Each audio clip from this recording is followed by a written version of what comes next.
নেতাজি সুভাষচন্দ্র বসুর ১৩০তম জন্মদিবস যথাযথ মর্যাদার সাথে পালন করেছে চেতলা আসর। সংগঠনের ৭০তম প্রতিষ্ঠা দিবস এবং দেশনায়ক সুভাষচন্দ্র বসুর জন্মদিনে প্রভাত ফেরি ও বর্ণাঢ্য শোভাযাত্রার মধ্যে দিয়ে দিনটিকে পালন করা হয়েছে।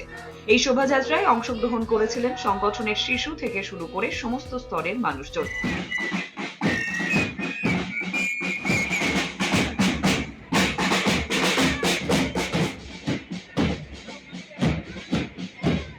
শোভাযাত্রার শেষে নেতাজি সুভাষচন্দ্র বসুর ছবিতে মাল্যদান ও গণসঙ্গীতের মধ্যে দিয়ে শেষ হয়েছে এই অনুষ্ঠান।